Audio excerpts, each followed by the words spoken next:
Hello friends, स्वागत है आपका हमारे चैनल लर्निंग पॉइंट में। आज एजुकेशन से रिलेटेड टॉप 500 क्वेश्चन के सीरीज 5 को देखेंगे। यह video CTET, TET, BEd, MEd entrance को ध्यान में रखकर बनाई गई है। अगर आप भी सीटेट, टेट या बीएड, एमएड एंट्रेंस की तैयारी कर रहे हैं तो यह वीडियो आपके लिए भी यूजफुल होगा। तो चलिए चलते हैं क्वेश्चन की तरफ। क्वेश्चन नंबर 1 है, जो अपनी योग्यताओं, क्षमताओं तथा व्यवहार संबंधी विशेषताओं की दृष्टि से अपनी आयु के अन्य औसत तथा सामान्य बालकों से बहुत भिन्न होते हैं, वैसे बालक क्या कहलाते हैं? विशिष्ट बालक। जी हाँ फ्रेंड्स, आज समावेशी शिक्षा से रिलेटेड क्वेश्चन को देख रहे हैं। तो इसमें समावेशी शिक्षा में क्या है? विशिष्ट शिक्षा, एकीकृत शिक्षा और समावेशी शिक्षा। समावेशी शिक्षा किसको कहते हैं? तो वैसे शिक्षा को समावेशी शिक्षा कहते हैं जो कि समानता के सिद्धांत को पालन करता है। मतलब वैसी शिक्षा जिसमें कि दिव्यांग, विकलांग बालक और सामान्य बालक को एक साथ शिक्षा दिया जाता है सामान्य स्कूल में, और उसको विशेष स्थिति में शिक्षा दिया जाता है। चलिए क्वेश्चन नंबर नेक्स्ट देखेंगे। विशिष्ट बालक का संबंध है, तो विशिष्ट बालक का किससे संबंध है? उसके बुद्धि स्तर से। क्वेश्चन नंबर 3 है, समावेशी बालक समूह बनाते हैं, तो समावेशी बालक कैसा समूह बनाते हैं? विषमांगी समूह बनाते हैं। क्वेश्चन नंबर 4, मानसिक रूप से पिछड़े बालक की बुद्धि लब्धि कम होती है, किसकी तुलना में कम होती है? तो औसत बालक की तुलना में कम होती है। औसत बालक की तुलना, औसत बुद्धि किसको कहते हैं? 90 से 110 के बीच जो होता है उसको सामान्य बुद्धि लब्धि कहा जाता है। क्वेश्चन नंबर 5 देखेंगे। मंदबुद्धि बालक की शिक्षा हेतु ध्यान देना आवश्यक है, तो मंदबुद्धि बालक की शिक्षा हेतु ध्यान देना आवश्यक है उसकी रुचि और अभिप्रेरणा पर, क्योंकि मंदबुद्धि बालक को भी अगर रुचि और अभिप्रेरणा दिया जाए तो वो भी शिक्षा की ओर अग्रसरित हो सकते हैं।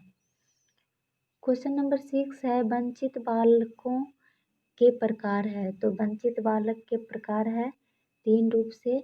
एक है सामाजिक रूप से वंचित बालक, आर्थिक रूप से वंचित बालक और शैक्षिक रूप से वंचित बालक। सामाजिक रूप से वंचित बालक उसको कहते हैं जो कि जैसे पिछड़े जाति से आते हैं, SC ST कैटेगरी को। आर्थिक रूप से तो सब जान रहे हैं कि जिनको रुपयों की कमी होती है, तंगी होती है, वो आर्थिक रूप से पिछड़े। और शैक्षिक रूप से पिछड़े बालक जिनको शिक्षा नहीं दिया जाता है। क्वेश्चन नंबर 7 है, वाणी बाधित बालकों का संबंध होता है, तो वाणी बाधित बालकों का संबंध होता है श्रवण बाधित से, भाषा बाधित से और अधिगम असमर्थता से। क्वेश्चन नंबर 8 देखेंगे, भाषा का कौशल होता है, तो भाषा का कौशल होता है बोलना, पढ़ना, लिखना।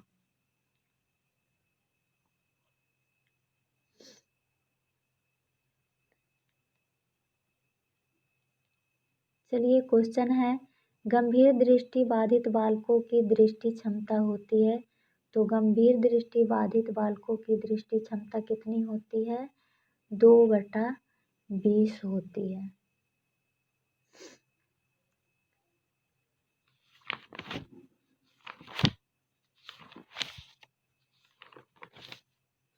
क्वेश्चन नंबर 9 है, हकलाने के कारण है, तो हकलाने का क्या कारण है? वंशानुक्रम और वातावरण।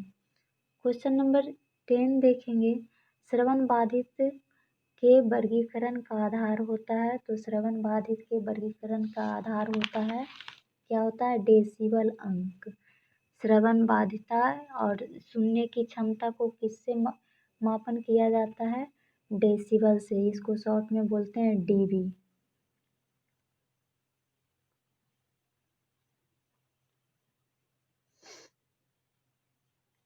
क्वेश्चन नंबर 11 है, श्रवण बाधित के वर्ग होते हैं, तो श्रवण बाधित के 3 वर्ग होते हैं, कम बाधित, मंद बाधित और गंभीर बाधित। मतलब कि गंभीर बाधित वैसे होते हैं जिनकी सुनने की क्षमता और इसकी जो श्रवण बाधिता होती है 90 डेसिबल से अधिक होती है। इनको बहुत ज़ोर से भी बोल करके अगर आप बताएंगे तब भी इनको ये सुन नहीं सकते हैं। क्वेश्चन नंबर 12 है, गंभीर श्रवण बाधित बालकों में कितनी डीबी तक की श्रवण बाधिता होती है? तो गंभीर श्रवण बाधित में 70 से 79 तक गंभीर श्रवण बाधित होती है। जो पूर्ण श्रवण बाधित होते हैं उनको कुछ भी सुनाई नहीं पड़ता। क्वेश्चन नंबर 13 है, पूर्ण श्रवण बाधित बालक में कितने डीबी तक की श्रवण बाधित होती है? तो 90 डेसिबल। क्वेश्चन नंबर 14 देखेंगे, मानसिक मंद बालकों की पहचान के लिए कितने प्रकार के परीक्षण किए जाते हैं? तो मानसिक मंद बालकों की पहचान के लिए 3 प्रकार के परीक्षण किए जाते हैं।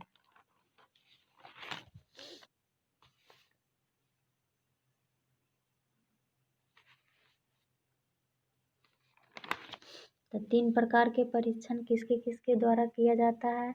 एक तो है कि बुद्धि परीक्षण के द्वारा किया जाता है, फिर अध्यापक के द्वारा इसकी पहचान की जाती है, इसकी पहचान माता पिता के द्वारा भी की जाता है।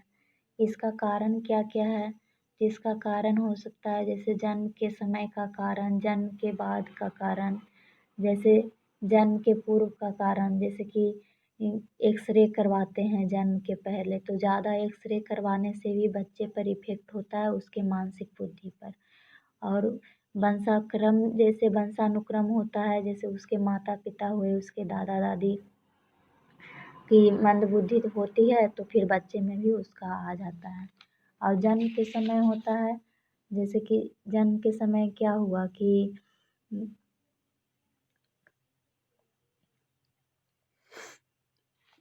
शिशु का वजन कम होना, या फिर प्रसव होने में कठिनाई होना, या समय से पहले बच्चे का जन्म ले लेना। और जन्म के बाद का कारण जैसे हुआ कोई दुर्घटना हो गया, या फिर मेडिसिन वगैरह उल्टा सीधा पड़ गया तो उसके कारण मानसिक मंदता आ जाती है।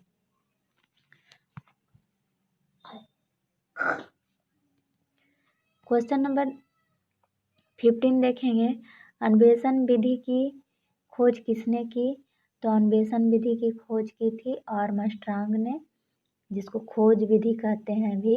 अन्वेषण विधि को खोज विधि या ह्यूरिस्टिक विधि भी कहते हैं।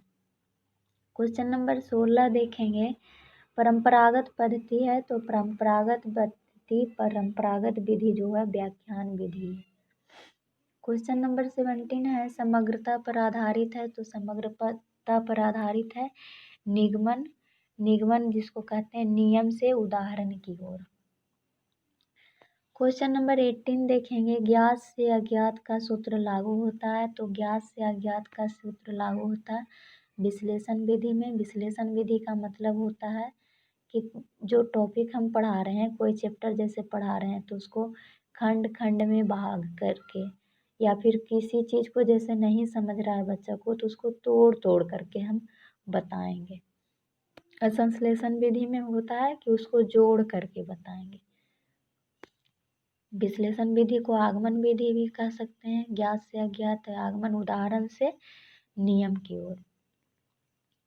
क्वेश्चन नंबर है 19, श्यामपट्ट कैसा उपकरण है? तो श्यामपट्ट एक कठोर उपकरण है, इसको सभी देखते हैं कि कठोर होता है। संगणक का संबंध है, तो संगणक का संबंध है अनुदेशन देने से। संगणक कंप्यूटर का हिंदी रूपांतरण है।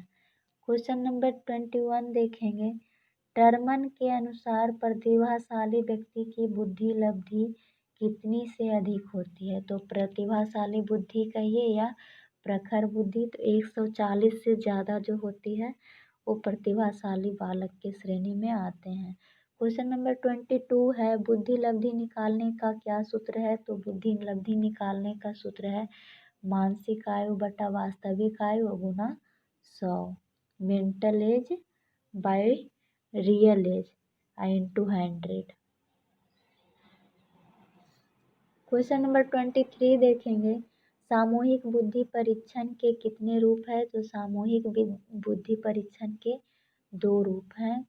क्वेश्चन नंबर 24, अल्फ्रेड बीने ने पहला बुद्धि परीक्षण कब किया? तो अल्फ्रेड बीने ने पहला बुद्धि परीक्षण 1905 ईस्वी में किया। क्वेश्चन नंबर 25, प्रथम मनोवैज्ञानिक प्रयोगशाला की स्थापना किसने की थी? तो प्रथम मनोवैज्ञानिक प्रयोगशाला की स्थापना की थी किसने? विलियम वुंट ने 1779 ईस्वी में लीप्जिग विश्वविद्यालय में, जो कि अभी कार्ल मार्क्स विश्वविद्यालय के नाम से जाना जाता है। फ्रेंड्स, हमारे चैनल पर नए हैं और अभी तक सब्सक्राइब नहीं किए हैं तो प्लीज़ सब्सक्राइब कर दीजिए और बेल आइकन को दबा दीजिए, जिससे कि जो भी नोटिफिकेशन होगा वो आपके तक पहुंच जाएगा। क्वेश्चन नंबर 26 देखेंगे, हस्तशिल्प की शिक्षा दी जाती है? तो मंदबुद्धि बालकों की। क्वेश्चन नंबर 27 है, समावेशी शिक्षा क्या है? समावेशी शिक्षा सामान्य तथा विशिष्ट क्षमता वाले बालकों को एक साथ शिक्षा प्रदान करना है।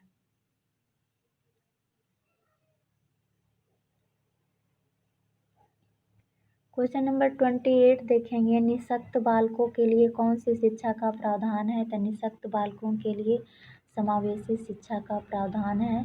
क्वेश्चन नंबर 29 देखेंगे, श्रवण बाधित बालकों की शिक्षा में किस भाषा का प्रयोग किया जाता है? तो श्रवण बाधित जिसको सुनने में कठिनाई होती है तो उसको बोलिएगा तो आप उसको सुनाई नहीं पड़ेगा, इसलिए उसको सांकेतिक भाषा का प्रयोग किया जाता है शिक्षा देने में। क्वेश्चन नंबर 30 है, जन्मजात अक्षमता कौन सी है? तो मंदबुद्धि और अन्य शारीरिक दोष जो है वो जन्मजात अक्षमता है। क्वेश्चन नंबर 31 है, पिछड़ापन मापने की इकाई क्या है? तो पिछड़ापन मापने की सबसे बेस्ट इकाई है शैक्षिक लब्धि। क्वेश्चन नंबर 32 है, समावेशी शिक्षा का सिद्धांत क्या है? तो समावेशी शिक्षा का सिद्धांत क्या कहता है? समानता पर आधारित, मतलब भेदभाव रहित शिक्षा। क्वेश्चन नंबर 33 है, अधिगम असमर्थ बालक है जिसकी बुद्धि लब्धि होती है? तो बुद्धि लब्धि उसकी क्या होती है? सामान्य बुद्धि लब्धि से कम होती है। क्वेश्चन नंबर 34 है, आँखों के द्वारा कितना प्रतिशत अधिगम किया जाता है? तो आँखों के द्वारा जो है 73% अधिगम किया जाता है, मतलब सबसे ज़्यादा अधिगम किसके द्वारा किया जाता है? आँखों के द्वारा किया जाता है।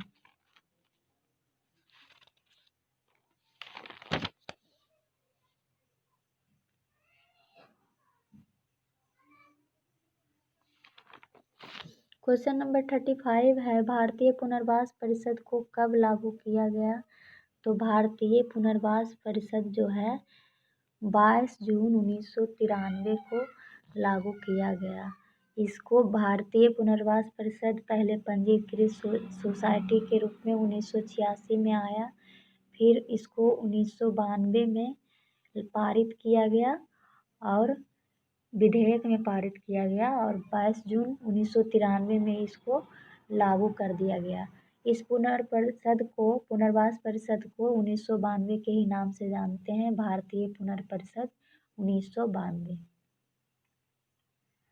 क्वेश्चन नंबर 36 देखेंगे, भारतीय पुनर्वास परिषद का मुख्य उद्देश्य क्या था?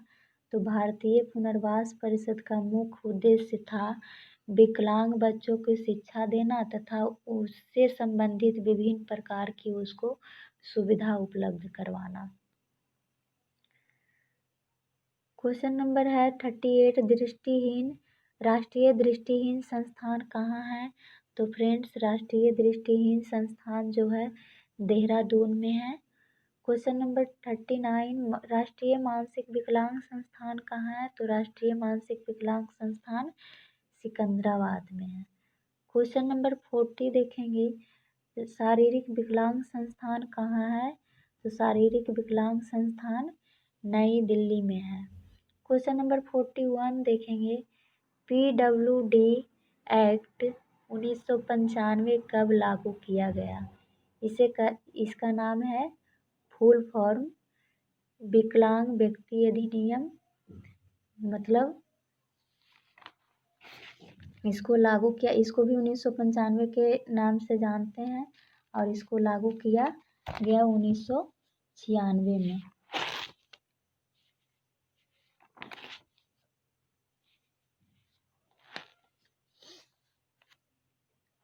7 फरवरी 1996 में इसको लागू किया गया। फिर है क्वेश्चन नंबर 42, राष्ट्रीय जन विकलांग नीति कब लागू की गई? तो राष्ट्रीय जन विकलांग नीति सितंबर 2012 में लागू की गई। क्वेश्चन नंबर 43 है, राष्ट्रीय जन विकलांग नीति के कैबिनेट में मंजूरी कब मिली? तो राष्ट्रीय जन विकलांग नीति को कैबिनेट में मंजूरी मिल गई थी मई 2012 में, और इसको जम्मू कश्मीर को छोड़ करके पूरे देश में सितंबर 2012 में लागू कर दिया गया। क्वेश्चन नंबर 44 है, शिक्षा का अधिकार अधिनियम को कब लागू किया गया? आरटी 2009 का इसका है, 2009 के नाम से जानते हैं, लेकिन लागू किया गया 2010 में। पारित हुआ 2009 में और लागू किया गया 2010 में। क्वेश्चन नंबर 45 है, वैसे बालक जिनकी बुद्धि लब्धि, यहाँ मिस्टेक हो गया है, दिन की लिखा गया है, वैसे बालक जिनकी बुद्धि लब्धि 90 से कम है कौन सी श्रेणी में आते हैं? तो जिनकी बुद्धि लब्धि 90 से कम है वो मंद बुद्धि बालक की श्रेणी में आते हैं, और 90 से 110 सामान्य, और 110 से फिर 120 हो जाता है, 125 फिर हो जाता है वो श्रेष्ठ, और 125 से 140 हो जाता है अति श्रेष्ठ, और 140 से जो एबव हो जाएगा वो प्रतिभाशाली की श्रेणी में आते हैं। तो आज इतना ही। Thank you friends. अगर हमारा वीडियो पसंद आए तो लाइक कीजिए, सब्सक्राइब कीजिए एंड शेयर कीजिए, और अगर नहीं पसंद आए तो कारण बताएं कि ताकि जो भी कमी हो उसको हम दूर कर सकें।